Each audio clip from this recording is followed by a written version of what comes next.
English நம்ம கொஞ்சம் அழகா பேசுறதுக்கு நெறைய இடியம்ஸ்லாம் யூஸ் பண்ணலாம். நேட்டிவ் ஸ்பீக்கர்ஸ்லாம் பார்த்தீங்கன்னா, நெறைய இடியம்ஸ் யூஸ் பண்ணுவாங்க. இப்போ ஃபார் எக்ஸாம்பிள் பாருங்க, ப்ளூ சிப் கம்பெனி அப்படின்னு ஒரு இடியம் இருக்கு. What you mean by blue chip company? என்ன அர்த்தம் அப்படின்னா, ஒரு ஆர்கனைசேஷன் வந்து ஒரு ரெப்யூட்டட் ஆர்கனைசேஷன நம்ம இதே மாரி டினோட் பண்ணலாம். அவங்களுக்கு வந்து எம்ப்ளாயீஸ்க்கெல்லாம் வந்து அவ்ளோ பெனிஃபிட்ஸ் குடுப்பாங்க. ஸோ அந்த அளவுக்கு வந்து ரொம்ப ஒரு வெல் எஸ்டாப்ளிஷ்டு கன்சர்ன நம்ம வந்து ப்ளூ சிப் கம்பெனி அப்படின்னு நம்ம சொல்லலாம். எக்ஸாம்பிள் சென்டென்ஸ் பாருங்க.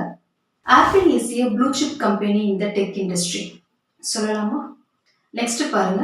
Google is considered a blue chip company in the stock market. He invested in blue chip company to secure his retirement. இப்போ நம்ம பார்த்த ஆப்பிளா இருக்கட்டும், தென் வந்து கூகுளா இருக்கட்டும், எல்லாமே ரெப்யூட்டட் ஆர்கனைசேஷன் தானே. வேர்ல்டு வைட் இருக்கு இல்லையா? அதெல்லாம் வந்து ஒரு வெல் எஸ்டாப்ளிஷ்டு ஆர்கனைசேஷன். ஸோ தாராளமா நம்ம இந்த கம்பெனி எல்லாம் டினோட் பண்றதுக்கு ப்ளூ சிப் கம்பெனி அப்படின்னு சொல்லலாம். நெக்ஸ்ட் இடியம் பாருங்க. Apple of one's eye. Apple of one's eye அப்படின்னா என்னன்னா, ஒரு பொருளா இருக்கட்டும், ஒரு நபரா இருக்கட்டும், சம்திங் ஆர் சம்ஒன். ஆனா அவங்க வந்து ரொம்ப முக்கியமானவங்க, முக்கியத்துவம் வாய்ந்தவங்க அப்படின்னு அர்த்தம். He considered his granddaughter the apple of his eye.